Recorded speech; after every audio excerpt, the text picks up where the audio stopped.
더 뉴스 2부 시작합니다. 여야가 국회 공백 50여일 만에 21대 하반기 원구성을 마무리했습니다. 쟁점이 됐던 과방위와 행안위 상임위원장은 국민의힘과 민주당이 각각 1년씩 번갈아 맡는 걸로 합의했습니다. 대우조선해양협력업체 파업 사태를 해결하기 위한 노사협상이 진통을 거듭하고 있습니다. 민형사상 책임을 묻는 부분과 고용 승계 문제를 두고 여전히 접점을 찾지 못하고 있습니다. 생산자 물가가 2달 연속 9.9% 상승하며 19개월 연속 오름세를 이어갔습니다. 시차를 두고 생산자 물가 영향을 받는 소비자 물가는 당분간 상승 압박이 계속될 전망입니다. 코로나19가 재확산하면서 위중증 환자와 함께 사망자가 늘고 있습니다. 전파력이 강한 이른바 켄타우로스 변이에 감염된 사람도 이틀 연속으로 나와서 재확산 속도가 더 빨라질지 우려됩니다. 일본 정부가 올해 방위백서에서 급변하는 한일 간 방위 협력의 중요성을 강조하면서도 독도 영유권 주장을 이어갔습니다. 우리 정부는 주한 일본 대사관 총괄 공사대리를 초치해서 엄중 항의했습니다. 주말인 내일과 모레 사이에는 전국적으로 다시 장맛비가 내리겠습니다. 올 여름 장마는 다음 주 수요일쯤 끝나고 이후에는 본격적인 무더위가 이어지겠습니다. 더 정치 시작하겠습니다. 여야가 국회 공백 53일 만에 후반기 원구성에 합의했습니다. 여당인 국민의힘이 7곳, 다수당인 민주당이 11곳의 상임위원장을 맡기로 했습니다. 막판 쟁점이었던 행정안전위원회와 과방위, 국민의힘과 민주당이 각각 1년씩 교대로 번갈아 가면서 맡기로 합의했습니다. 협상을 주도한 여야 원내대표는 서로 더 많은 것을 얻어냈다면서 좀 낯뜨겁기도 했는데요. 자화자찬하는 발언들을 잇따라 내놨습니다. 국가 운영의 중추 상임이 다 맡았다. 솔로몬의 지혜 발휘했다. 방송장악 저지가 먼저였다. 대놓고 자랑을 늘어놨습니다. 물가 급등에 코로나 확산까지 경제 위기 속에 53일 동안이나 사실상 책임을 방기했다면 그 직무유기에 대한 사과가 먼저가 아닐까 싶습니다. 오늘 여야 원내 수장 무슨 말을 했는지 듣고서 더 정치 풀어가겠습니다. 솔로몬의 지혜가 필요하다고 생각했고요. 그래서 가장 쟁점 상임위 중에 우리서는 방송 장악의 문제 당장 우려하는 목소리가 높기 때문에 이 부분을 우리가 우선 좀 맡고 여야에 모두 공평하게 된 것이 아닌가 그런 생각을 갖고 있고 우리 국민의힘은 집권 여당이기 때문에 국가를 운영하는 데 있어서 중추적인 상임위를 다 맡았습니다. 네, 국회 공전 53일 걸렸고 이제 54일째 되는 날 원구성이 타결이 됐습니다. 또 어제 정부가 발표한 세제 개편안을 두고서 여당에서는 세감면 경제 활성화를 위해서 필요했다라고 주장하고 있고 야당에서는 부자 감세다, 대기업만 감세해줬다라고 비판하고 나섰습니다. 국회 정상화와 함께 여야가 세제 개편 문제로 일단 세게 충돌할 것 같습니다. 오늘 정부의 현안을 최영두 국민의힘 의원, 이소영 더불어민주당 의원과 말씀 나눠보겠습니다. 어서 오십시오. 안녕하세요. 안녕하세요. 네, 안녕하십니까. 안녕하세요. 원구성 합의 타결 소식부터 좀 잠깐 짚어볼게요. 막판 최대 쟁점이 이제 과방위와 행안위 어떻게 하느냐가 서로 하나씩 나눠 갖자라는부터 여러 이야기를 했었는데 결국은 1년씩 번갈아 가면서 하기로 한 거죠. 이거 합의하는데 54일이나 걸려야 할 문제였습니까? 이소영 의원님 어떻게 보셨어요? 사실 53일 동안 원구성이 지연된 부분에 대해서는 너무나 송구함이 크고 네. 안타까운 일이죠. 왜냐하면 원구성이 이제 지연되는 거는 전부 국민들의 손해로 돌아가는 일이기 그렇습니다. 때문에 예. 사실 여야가 조금 더 전향적으로 속도를 내면서 협상을 했었어야 되는데 이제 사실 협상이라는 것이 각자 입장에서 자신들이 원하는 것을 지켜내려고 노력을 하다 보니까 이제 원구성이 지연된 부분이 저도 매우 선거가 안타깝습니다. 코앞이었다면 안 그랬을 것이다라고 하는 분도 있더라고요. 그렇게 말씀하셔도 저는 할 말이 없는 얘기라고 생각합니다. 예. 네. 최영두 의원님, 50여일 동안 사실상 국회가 공전을 했잖아요. 그래서 여야 의원들이 무노동, 무임금 원칙에 따라 세 반납하자라는 이야기 혹시 없습니까? 그런 이야기 있고 또 그런 각오도 있습니다. 아, 그러나 예. 더 이 일이 이제 지속적으로 더 잘 되는 것이 중요하고요. 네. 일회성으로 반성하는 채 하는 것이 무슨 소용이 있겠습니까? 근본적인 개선안을 마련해야 된다고 생각을 하고요. 근본적인 개선안이라는 근데 거죠. 저는 국회의원의 그 세비라 그러는데 세비를 뭐 국민 국가 뭡니까 저 경제 성장률에 연동시킨다든가 또 국민 평균 소득에 연동시킨다든가 하는 이런 방식으로 국회의원들도 세비를 똑같이 그 세비라는 것이 국민의 생활 체감에 맞게끔 또 경제 성장에 맞게끔 이렇게 조정하는 그런 어떤 탄력적인 원칙을 만드는 것이 중요하다고 생각하고 제가 곧 이 법안을 한번 제출할 테니까 이소영 의원님이랑 같이 하시죠. 하고 문호동 무임금도 집어넣고. 그것도 뭐 가능하죠. 사실은 또 저희들도 기부도 많이 하고 있습니다. 네. 또 우리 한 의원님은 전액 반납하겠다 과거 했는데 국회 보니까 원구성 합의가 늦어지면 거기에 대해서 세비를 반납하는 의원들이 많더라고요. 예. 예. 다들 뭐 그게 너무 송구해서 그것이 또 일회용 전시로 비칠까봐 하는 거로 있는 마음은 다 그렇습니다. 이 무거운 마음을 어떻게 하겠습니까? 그러나 또 중요한 점은 매번 이렇게 반복되는 거 이게 이제 우리가 국회가 우리나라 대통령 선거라든가 다른 공직과 달리 협치의 전통을 만들어 왔기 때문에 그렇습니다. 네. 사실 외국 의회 같은 경우는 다수당이 전체 상임위를 다 가져가는 거거든요. 그런데 한 22년 전에 당시 민주당이 제안하고 민주당이 해서 당시 다수당이 다 가져가지 말고 어석수대로 상임위를 나누자. 그리고 1당이 국회의장을 하고 2당은 법사위원장을 하자. 이게 이제 전통과 원칙으로 확립되어 왔는데 그게 갑자기 무너지면서 그거 복원하느라고 시간이 걸렸습니다. 알겠습니다. 이제 늦은 만큼 열심히 일해 주셨으면 좋겠는데요. 네. 예, 알겠습니다. 어제 정부가 대규모 감세안 내놨으니까 이 감세안 이야기 좀 하겠습니다. 대규모 감세 아닙니다. 그러니까 역대급이라고 표현을 하던데요. 이번 감세안의 핵심은 뭐라고 보세요? 굉장히 어려운 경제 상황에 물가도 오르고 집값도 오르고 다 오릅니다. 그런데 소득은 뭐 그만큼 빨리 많이 안 오르거든요. 그래서 우선은 서민과 중산층의 부담을 줄이고 또 기업 투자 여력을 높이는 제재 개편이 핵심이라고 하겠습니다. 네네. 지금 뭐 일각에서는 이게 부자 감세라 그러는데 실제로 우리 소득 구간을 보면 부자라고 할 때는 대개 연봉 한 8,800만 원 이상부터 이제 부자라고 할 수 있지 않겠습니까? 그런데 7,800만 원 이상, 8,800만 원 이상이죠. 이상부터는 그 세율을 갖다 조정하지 않았습니다. 않았기 때문에 변동이 없습니다. 정말 근로소득세 감면부터 이야기하시죠. 그렇습니다. 그래서 그렇고 또 하나 이제 부자 기업을 감시했더니 사실 기업은 사람과 다릅니다. 그래서 저는 이솝 우왕가요. 그게 황금말을 낳는 그 위에 비교하고 싶은데 이건 사람과 다른 것입니다. 법인과 사람을 자꾸 부자다, 대기업이 부자다 이렇게 보는데 대기업은 일자리도 만들고 우리 주가도 높여주고 또 수출도 늘리고 여러 가지 역할을 합니다. 그런데 만약 여기에 대기업이 지금 투자 여력이 없어서 외국으로 간다거나 또는 지금 당장 우리 법인세 평균이 OECD 평균보다 높습니다. 지금 깎아도 높습니다. 지금 22% 돌리는데 현재 경제협력개발기구 평균 21.5%. 그러니까 G7 국가에 비하면 높은 편이고요. 그래서 이런 것들이 우리가 개방 경제에 살기 때문에 더 좋은 법인세 혜택이 있는 나라들이 있는데 우선 외국 기업이 안 들어올 뿐 아니라 국내 기업들도 자꾸 이전을 하면은 일자리가 줄고 국내 주가에 영향을 미치기 때문에 경제적 선순환을 생각한 겁니다. 알겠습니다. 어제 나온 세제 개편안 일단 근로소득세하고 법인세 두 가지부터 짚어보겠습니다. 근로소득세 감면에 대해서는 일단 중산층 세제 감면이라고 이야기를 하고 있고 법인세도 뭐 세계 추세다라고 이야기하고 있으니까 하나하나 짚어주시죠. 먼저 근로소득세. 저는 일단 좀 총평을 먼저 좀 드리고 싶은데요. 이게 최근에 우리가 한 2년 넘게 정말 코로나라고 하는 긴 터널, 어두운 터널을 건너오면서 국민들이 고통받지 않았습니까? 그런데 이번에 이제 어제 발표된 세제 개편안을 보면은 일단 총평은 MB 정부 때 했던 감세 정책을 거의 그대로 답습하고 있습니다. 예컨대 법인세율을 25%에서 22%로 낮추는 문제라거나 전반적으로 부동산 보유세 같은 것들을 뭐 조정해서 낮추는 문제라거나 다주택자들에 대한 여러 가지 그 조세를 완화하는 부분이라거나 이제 이런 부분들이 거의 그대로 답습되고 있고요. 그게 성공한 정책이었냐라고 하면 그렇게 다들 평가하고 있지 않거든요.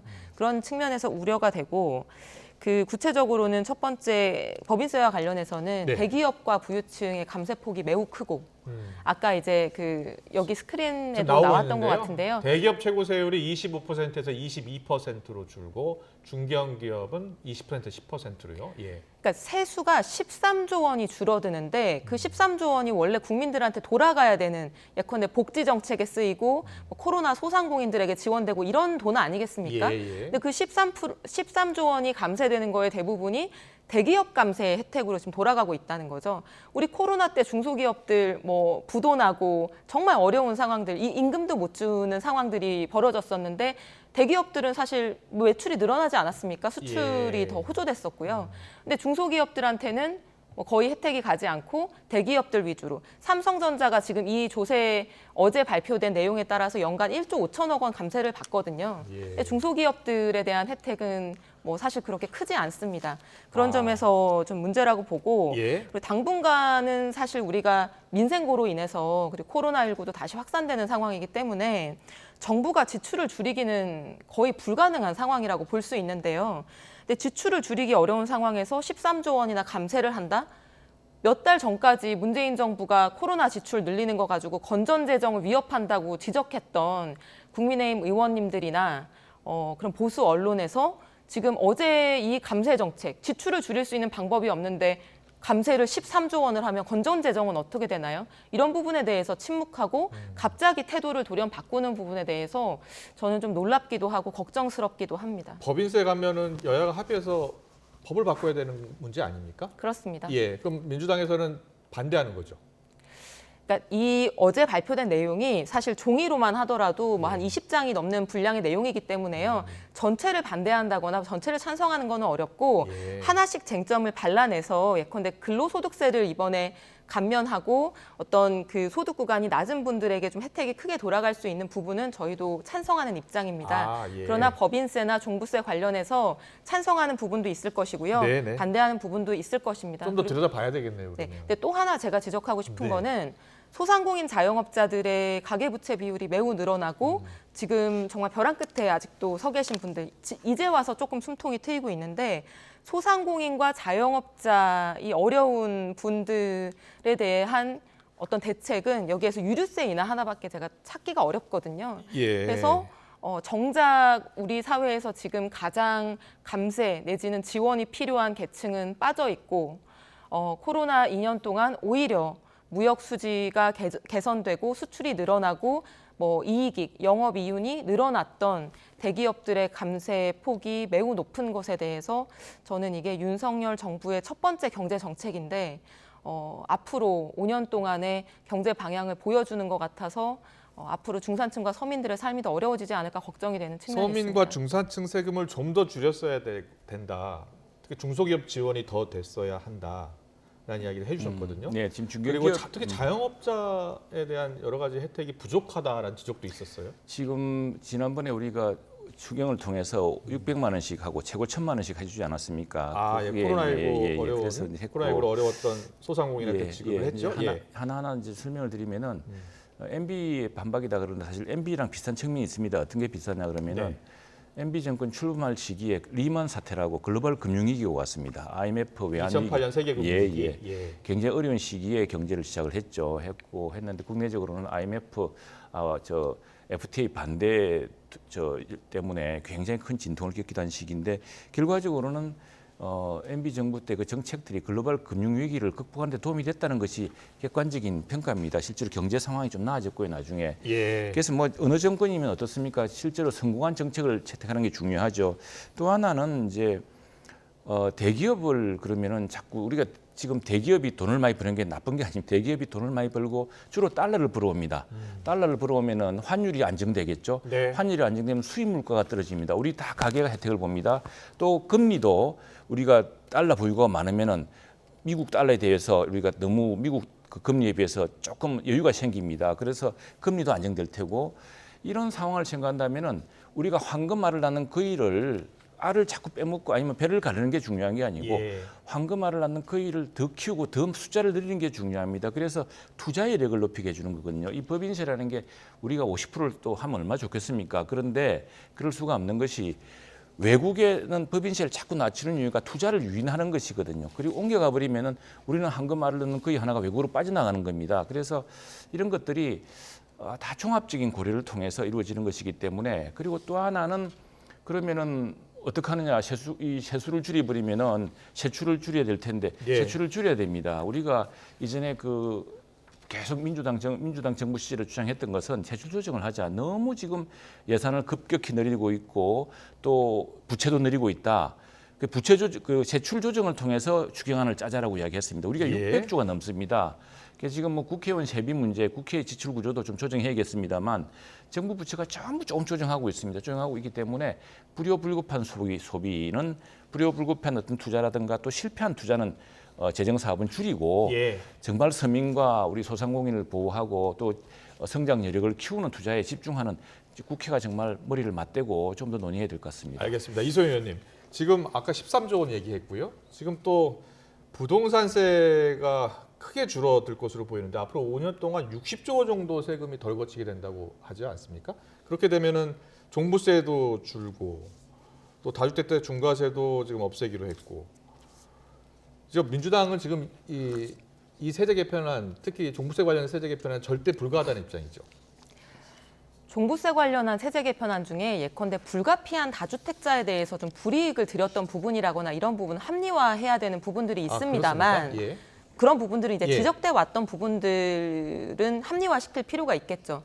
그러나 그 종부세에 여러 가지 목적이 있는데 예. 그 중에서는 어쨌든 투기 억제에 대한 분명히 이제 조세 정책의 목적이 있었습니다. 그런데 내가 살고 있는 1주택을 가지고 있는 국민하고 예컨대 50주택, 100주택을 전혀 주거와 관계없이 갭 투자를 통해서 정말 투기 목적으로만 가지고 있는 국민하고 아무런 차등을 두지 않고 같은 세율을 적용한다라고 하는 것이 예. 일단은 그 투기 억제와 관련된 이 조세의 목적을 전혀 달성할 수 없게 되는 것이고 그것이 조세의 정의에 부합하는지도 고민해 볼 필요가 있는 부분이라고 생각을 하고요. 예. 그래서 사실은 종부세를 재산세에 통합해서 합리화하자는 얘기는 민주당에서도 동의해 오고 또 저희가 입법안도 최근에 여러 가지 발의하고 있는 상황이기는 합니다만 예. 어떤 기사에서 분석한 걸 보니까 37억짜리 아파트를 가지고 있는 실제 어떤 가구를 기준으로 보면 네. 이 어제 발표된 세제 개편안으로 세금이 80%가 줄어들더라고요. 근데 그게 아니라 그냥 자기가 살고 있는 10몇 억대의 서울 아파트를 가지고 있는 분들은 세금이 그렇게 많이 줄어들지 않는데 이번에 근로소득세도 누가 80만 원이 줄어든다 이런 얘기 하는데 예. 실제로 가진 분들에게 몇십억 자산을 가지고 있거나 엄청난 수익을 올리는 대기업들에게는 몇 조, 몇 천억 또는 개인들에게도 몇 억씩 이렇게 감세 효과가 생기는 것들이거든요.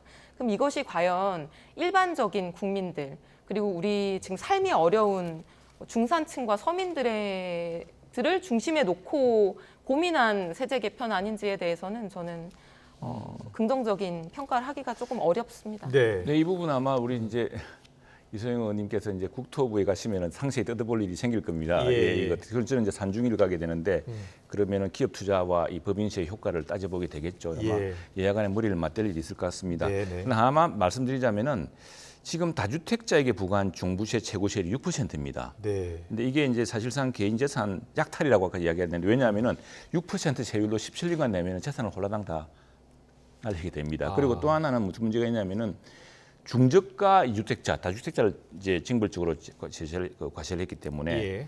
중저가 이주택자에게는 고가 1주택자보다 몇 배나 많은 종부세가 물릴 이런 이제 형평의 문제를 해결한 겁니다. 그래서 지금 민주당에서 걱정하듯이 투기 과열 지역의 문제는 별도로 조치를 취할 수가 있습니다. 다만 예. 이런 조세 체계 또 하나는 거래세와 보유세가 있지 않습니까? 그러면 거래세를 높이든지 이렇게 뭐가 출구를 쳐줘야 되는데 두 개를 다 지고 있으니까 거래도 안 되고 징벌적 그 중과세가 되고 하는 이런 문제들 때문에 그걸 합리적으로 해결하기 위한 이번에 세제 개편이 있고요. 네. 예, 주택은 많이 공급하고 또 이런 아까 말씀드렸다시피 어떻게 하다 보니까 중저가 주택을 한 두세 개 갖게 됐는데 이게 37억짜리 집 하나 있는 사람은 1주택자라고 그래서 예. 차별이 생기는 그런 문제를 좀 해소하기 위한 것도 있다고 봅니다. 근데 제가 최영두 의원님께 이 질문을 드리고 싶은데 네. 지금 어제 발표된 윤석열 정부의 개편안에 따르면 내가 사는 하나의 주택을 가진 사람하고 예. 갭 투자로 한 50채 정도의 저가 예. 아파트를 가진 사람하고 동일한 세율을 적용받아서 세금을 납부하게 되거든요.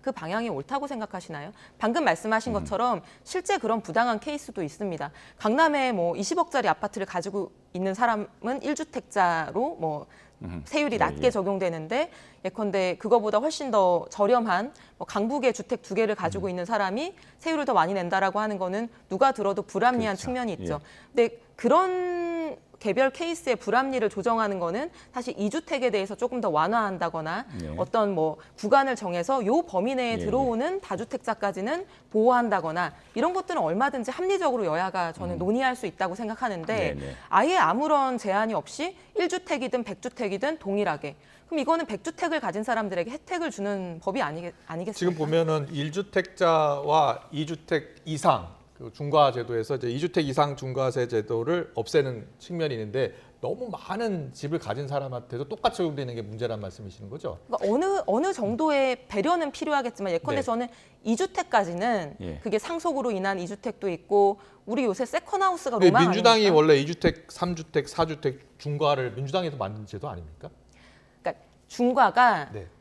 2주택도 무조건 중과해야 된다라고 하는 거는 지금 반성적 기류가 저는 더 크다고 생각합니다. 반성적 기류라 하면은 민주당이 만들었지만 이건 고쳐야겠다는 생각이 많다는 겁니까? 네, 그러니까 이 주택 수만 가지고 너무 획일적으로 적용하는 것들은 예. 유연하게 합리화시킬 필요가 있는데 그럼에도 불구하고 정말 그 주택을 투기 목적으로 그렇게 막 50채 가졌으면 100주택씩 누가 봐도 투기 목적인데요. 근데 이제 예. 그걸 이제 저는 이렇게 봅니다. 어쨌든 50채든 100채든 이제 이렇게 잡다 보니까 이제 사람들이 투자 전략이 똘똘한 집 한 채 뭐 이래 가지고 그리 바뀌지 않았습니까? 그랬죠. 다주택자를 강남에 아무리 줄이면서. 비싼 집 예, 가지고 예. 있어도 한 채만 가지고 있으면 그렇죠. 뭐 그렇게 예. 바뀌었는데 어쨌거나 수익이 있는 곳이 뭐 자산 소득이든 뭐 소득이 있는 곳에서는 정당한 과세가 그러니까 100채를 가지고 있던 이런 사람들은 사실은 한편으로 보자면은 또 주택 사업자일 수도 있거든요. 예, 예. 그런 분들한테는 그것들이 그 과도한 뭐 그것이 자꾸 저 루폴이 생겨서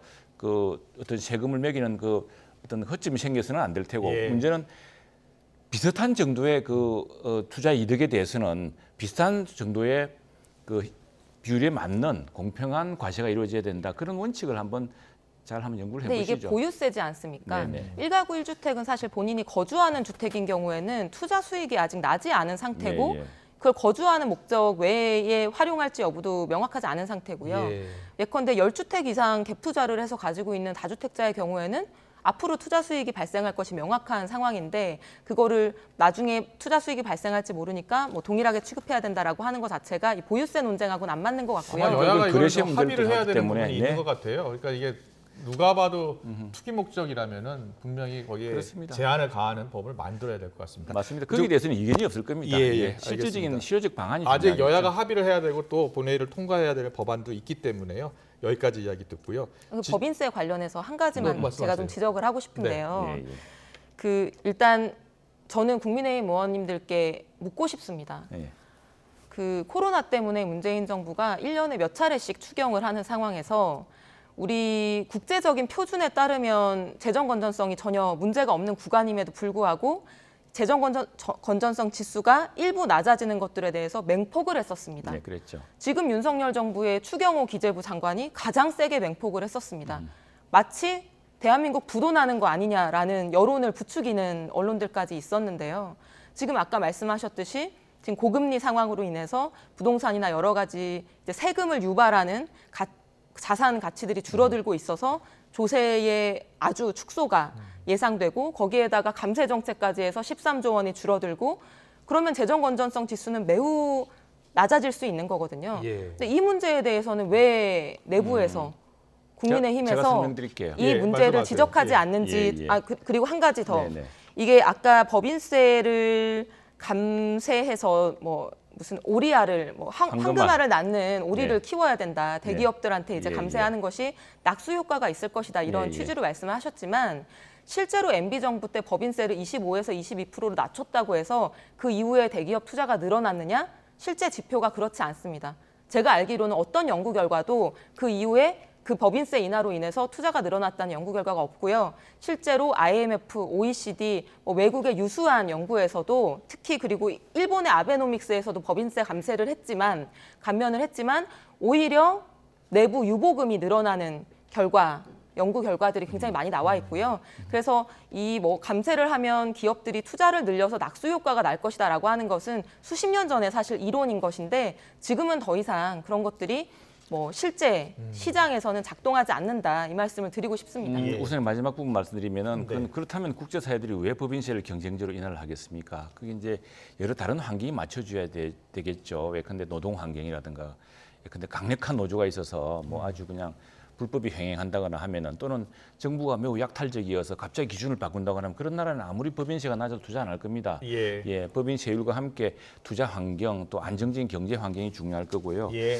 또 아까 이제 우리 당에서 과거에 재정 건전성을 이야기했던 이런 건, 재정 건전성 당시에 이야기했던 건 우리 이야기가 아닙니다. 그건 IMF라든가 또는 국제 시중 평가 기구에서 이야기를 했습니다. 그것 때문에 추경을 하면서 우리는 부채를 낮췄습니다. 국가 부채를 갚았습니다. 국가 부채 비율의 급격한 증가가 가장 큰 문제였거든요. 다른 나라들은 팬데믹이 끝나면서 부채를 갚기 시작했는데 우리는 계속 부채를 내렸습니다. 그래서 600조로 시작했던 문재인 정부의 국가 부채가 말기에는 1000조를 훨씬 넘지 않았습니까? 그래서 부채 비율 증가 속도가 이렇게 늦어서는 국제사회에서, 국제 어떤 금융시장에서 신뢰를 줄 수 없다는 걱정이었고, 그것 때문에 낮췄고요. 또 하나 이제 지금 우리 예상 규모 600조입니다. 600조에서 굉장히 지혜롭고 좀 슬기로운, 그리고 정말 두텁게 하면서 미래 성장을 키우게 하는 이런 지혜로운 세출 조정이 필요하다고 생각합니다. 알겠습니다. 하신 말씀 더 있으신가요? 뭐 아까 많이 했습니다. 됐습니다. 그러면 시간이 이제 얼마 남지 않았으니까 윤석열 대통령 지지율 나왔거든요. 자, 두 분께 지지율에 대한 평가를 잠깐 들어보겠습니다. 갤럽 조사인데요. 부정평가가 갤럽 조사에서 처음으로 60%가 나왔고요. 또 이제 지지율이 계속 하락하고 있었는데 2주째, 3주째 32로 멈췄습니다. 자, 두 분은 어떻게 평가하시는지 먼저. 예, 물론 여러 가지 우리 정부가 미숙한 점이라든가, 또 우리 당이 소수당이다 보니까 한계가 있어 그런 측면이 있는데, 근본은 갤럽 조사 분수를 봐도 그렇습니다. 네. 이 경제 상황이랑 굉장히 밀접한 관계가 있습니다. 특히 어려운 계층들이 지지율이 급격히 빠지고 있습니다. 또 하나는 주가와 연동된다는 지금 분석도 있습니다. 이 주가가 여러 가지 국가에 대한 새로운 미래라든가 긍정적으로 보는 그 평가가 줄어들기 때문에 더 낮아지는 건데, 그래서 여러 가지 국민들이 걱정하는 것도 개선해 나가면서 경제에 대한 신뢰 이런 걸 더 높여 나가야 될 것 같습니다. 부정평가 요인을 잠깐 다시 한번 볼까요? 부정평가 요인을 보면 인사 문제가 제일 많고 24%, 경제 민생이 10, 경험 자질 무능함 8. 뭐 이렇게 나와서 경제 문제가 물론 두 번째긴 합니다만 인사 문제가 가장 큽니다. 근데 이게 이제 갤럽 조사 방식 이런 거, 저거는 그냥 구술형을 물어보는 겁니다. 네. 물어보는데 거기에 보면은 계층별, 소득별이 그렇습니까? 있습니다. 그게 급격히 떨어지고 있습니다. 그렇군요. 이소영 의원님. 저는 이게 뭐 경제 상황 때문이다, 또는 뭐 소수당이어서 다수당이 아니어서, 또는 주가가 떨어져서 그렇게 보지 않습니다. 예. 일단 이 문제와 관련해서 저는 이제 최근에 계속 부정평가 관련한 얘기가 나올 때마다 국민들께 죄송한 마음이 듭니다. 지금 취임 3개월도 안 된 상태에서 저렇게 국민들이 실망하시고 기대감을 저버리고 있는데, 이제 그런 어떻게 보면 결과가 나온 것이 이제 민주당이 좀 더 역할을 했어야 되는데. 네, 그렇고 이제 어떻게 보면 민주당이 잘하지 못한 이제 결과로 이런 상황이 생겼다는 생각이 들어서 이제 죄송한 마음이 들고요. 근데 이 부정평가 요인 지금 이제 그래프도 나오고 있는데, 사실 인사 문제, 이거는 경제 상황 주가랑 관련이 없는 거고요. 저는 두 번째가 중요하다고 생각하는데, 경제 민생을 살피지 않는다. 근데 제가 지금 2달 동안 계속 받고 있는 느낌이 뭐냐면은, 국민의힘이나 윤석열 정부가 집권 여당 같지 않습니다. 예. 누가 여당인지 누가 야당인지 알 수 없습니다. 여당이면 대통령이 공약한 것도 지켜야 되고요. 민생고 경제 지수가 안 좋아지거나 국민들 삶이 어려워지면 가장 먼저 책임을 지는 게 대통령이고 여당 아닙니까? 네. 그런데 이 민생 경제와 관련된 여러 가지 조치가 기억나는 게 있나요? 예. 어제 발표된 세제 개편안 말고는 경제나 민생 행보는 없고, 오히려 계속 전 정권의 무슨 사건을 다시 파헤치면서 몇 년 전에 발생한 무슨 어민을 북송한 사건, 서해 공무원 피격 사건 같은 것들을 아무런 새로운 근거도 없이 다시 재조사하면서 누군가의 수년 전의 잘못을 다시 책임론을 제기하고, 이런 것에만 갈라치기와 전 정부에 대한 증오를 조장하는 것에만 골몰하고 있는 모습이 저는 여당 같지 않다. 제가 받고 있는 그 느낌을 국민들도 받고 있다. 그래서 민생이나 경제를 살피지 않는다라고 하는 부정평가가 지금 나오고 있다. 이렇게 생각합니다. 예, 알겠습니다. 자, 박홍근 원내대표도 교수단체 대표 연설에서 경제와 민생 분야만은 협력하겠다라고 이야기를 했고요. 이제 어제 세제 개편안이 나왔습니다만 여당도 좀 더 경제에 신경을 많이 써야 할 그런 시점이 아닌가 싶습니다. 오늘 정치권 이슈 여기까지 듣겠습니다. 이소영 더불어민주당 의원, 최영두 국민의힘 의원과 함께했습니다. 잘 들었습니다. 고맙습니다. 감사합니다. 감사합니다.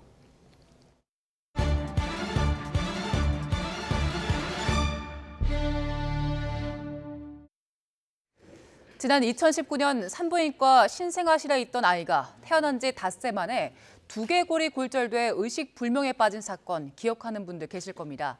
가해 간호사는 아동학대와 업무상 과실치상 혐의로 구속 기소됐는데 1심 법원이 징역 6년을 선고했습니다. 차상은 기자입니다.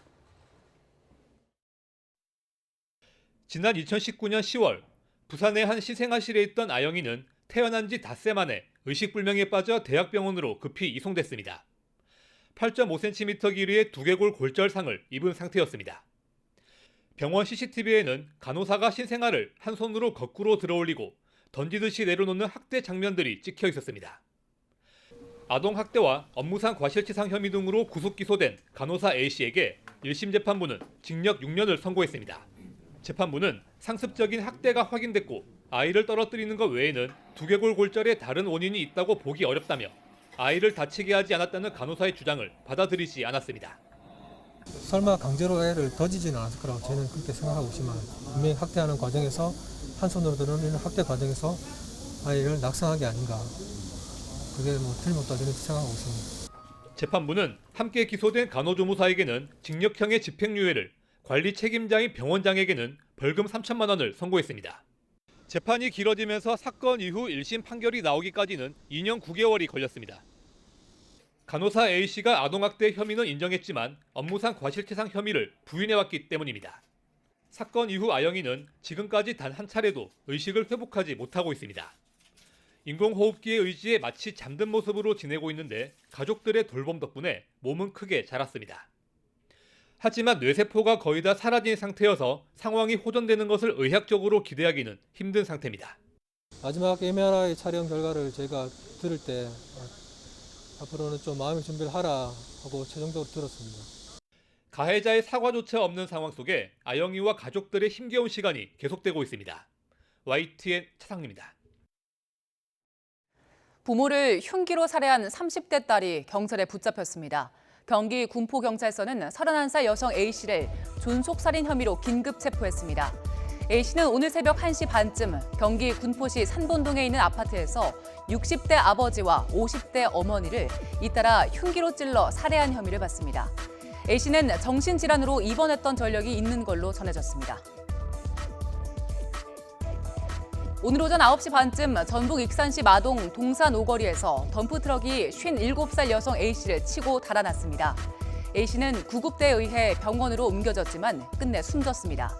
경찰은 인근 CCTV를 분석해서 주변 공사장에 있던 덤프트럭 운전자를 붙잡았습니다. 오늘 오전 6시 반쯤 경기도 광명시 일직동에 있는 서해안 고속도로 일직분기점 인근에서 달리던 1톤 화물차에 불이 났습니다.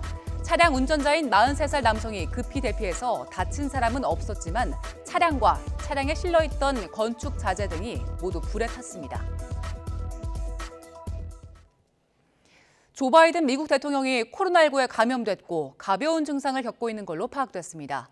백악관은 바이든 대통령이 격리 상태에서 업무를 보고받고 있다고 밝혔지만 국정공백 차단에 비상이 걸렸습니다. 워싱턴 강태욱 특파원의 보도입니다. 바이든 대통령은 하루 전부터 간간히 마른 기침을 하면서 피로감 증상을 보였습니다. 항원 검사에 이어 유전자 증폭 검사 결과 확진으로 판정됐습니다. 바이든 대통령은 동영상을 통해 잘 지내고 있다며 직접 메시지를 전했습니다. Symptoms are mild, and I really appreciate your inquiries and your concerns. But I'm doing well. I'm getting a lot of work done. I'm going to continue to get it done. 백악관은 바이든 대통령이 열이 없고 가벼운 증상을 보이고 있다고 설명했습니다. 또 치료제 팍스로비드 복용 등 처치에 들어갔다고 전했습니다. 그러면서 격리 상태로 업무를 충실히 수행할 것이라고 밝혔습니다.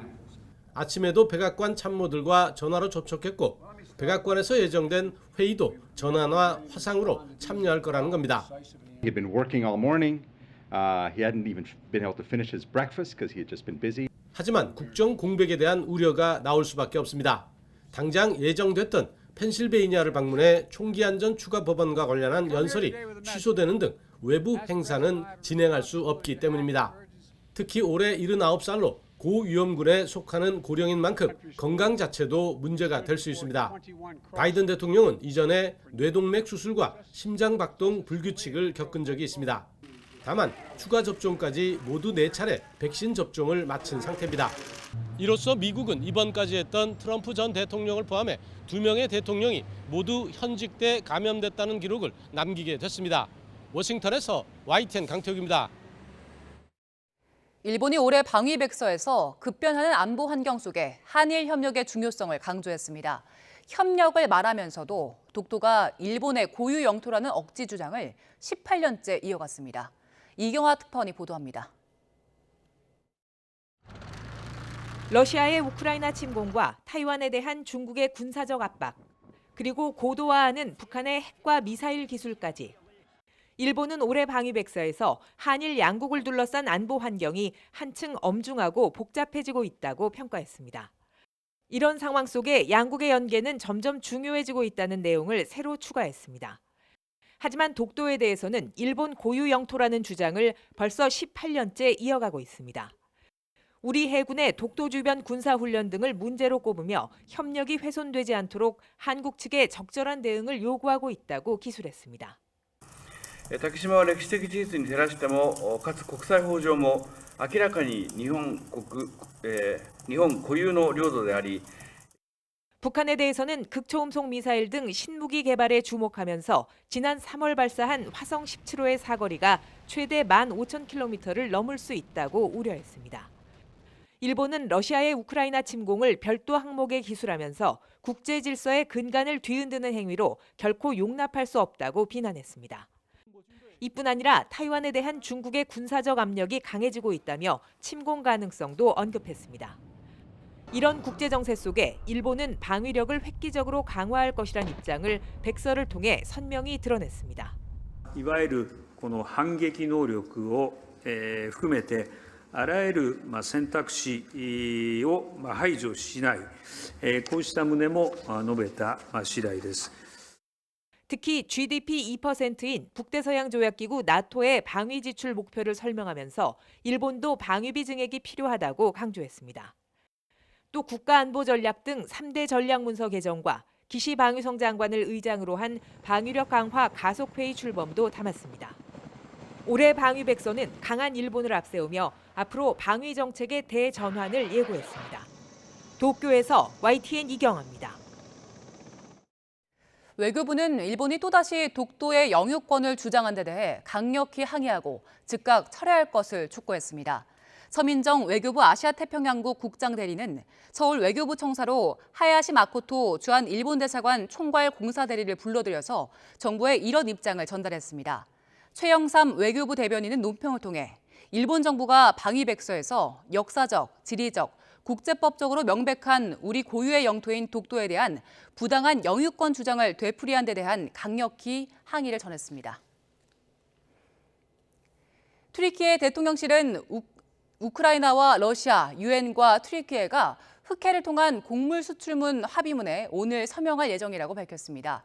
러시아의 우크라이나 침공 여파로 우크라이나 5대 사항에 묶인 곡물 2천만 톤이 흑해를 통해서 글로벌 시장에 풀릴 가능성이 열렸습니다. 김원배 기자의 보도입니다.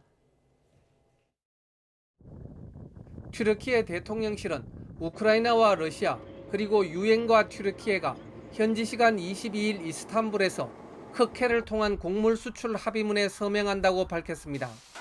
서명식은 안토니우 구테러스 유엔 사무총장과 레제프 에르도안 튀르키예 대통령이 주재하고 우크라이나와 러시아 대표단도 참석합니다.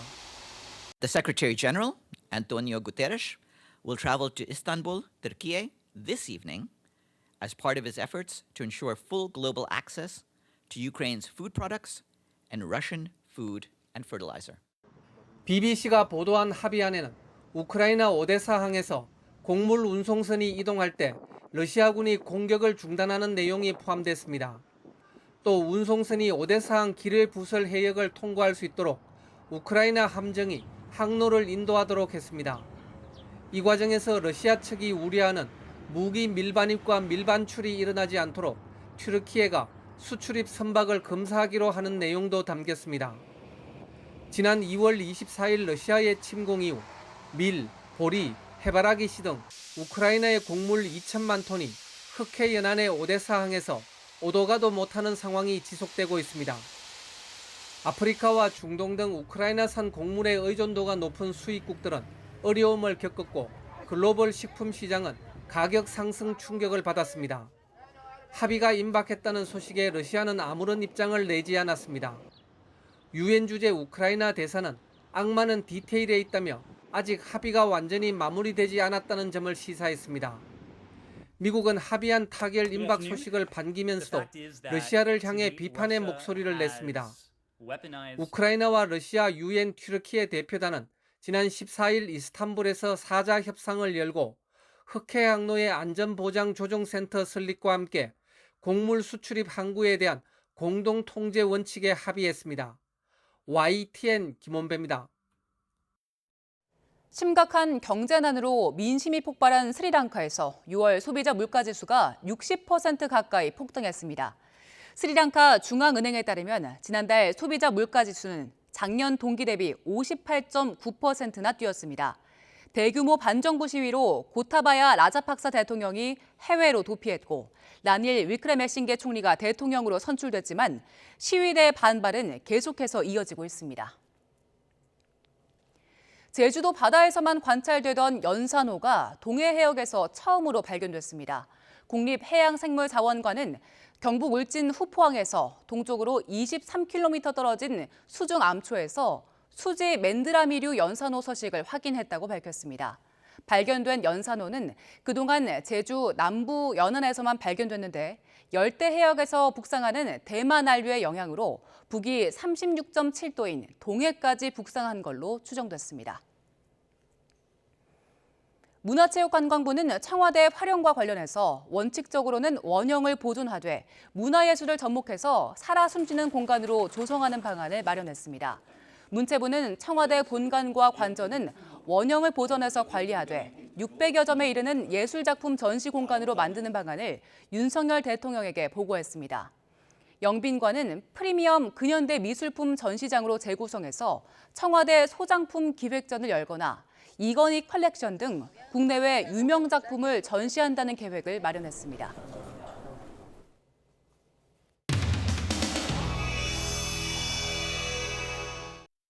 각각 가결되었음을 선포합니다.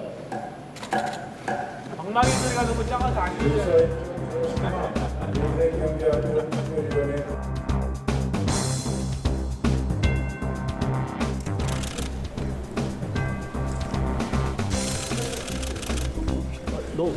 너무 높습니다.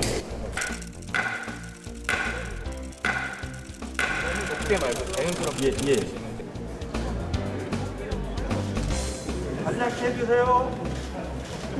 문재인 정부가 떠넘긴 것은 나라 빚과 독촉뿐만이 아닙니다. 알박기 인사까지 떠넘겼습니다. 깨끗하게 사퇴해서 마지막 자존심이라도 지키시길 바랍니다.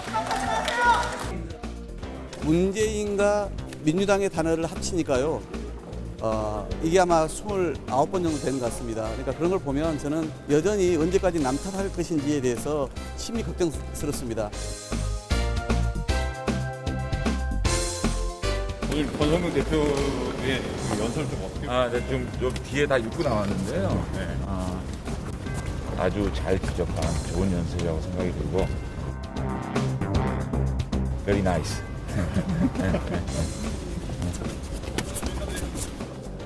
오늘의 과제는 우리 권성동 대표 연설이니까 거기다가 조금 맞춰주시죠. 연설 좀 어떻게 보셨는지 궁금해가지고. 아주 좋았어요. 새로운 도약.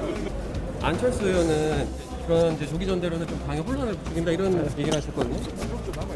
어떻게 좀 생각하세요? 언론에서 평가하세요. 다치 보여주려. 그 내용들에 대해서 저는 전적으로 공감하고 그 기조를 가지고 정말 흔들림 없이 나간다면 현 당대표의 거취가 결정되기 전까지는 좀 더 신중하게 접근하는 것이 바람직하다고 봅니다. 최근 이준석 대표 행보에 대해서는 어떻게 생각하십니까?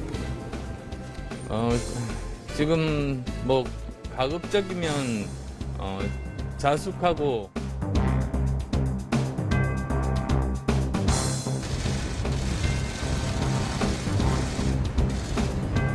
식사하시기 전에 잠깐만 말씀 한번 나눠드릴게요. 왜 자꾸 말씀하세요? 이 위에 아무 말씀 저기 특별 설명이 없었는데.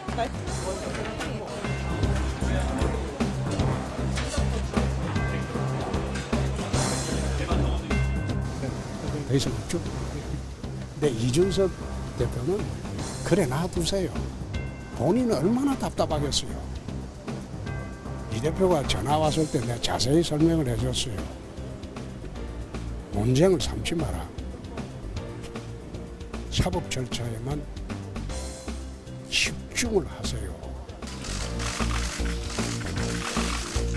국민의힘 대구경북 내년에 당대표 선거하잖아. 예.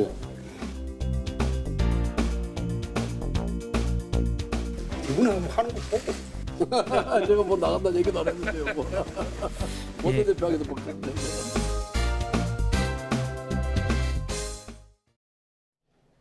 현재 서울과 달리 남부지방을 중심으로는 무더운 날씨가 이어지고 있습니다. 특히 영남 곳곳에는 폭염주의보가 내려진 가운데 창원이 31도까지 오르는 등 후텁지근합니다. 전국적으로는 소나기 구름이 발달해 있습니다. 오늘 저녁까지 내륙 곳곳에 기습적인 소나기가 지날 수 있겠습니다. 당황하지 않도록 휴대용 우산 하나 챙겨 다니시는 게 좋겠습니다.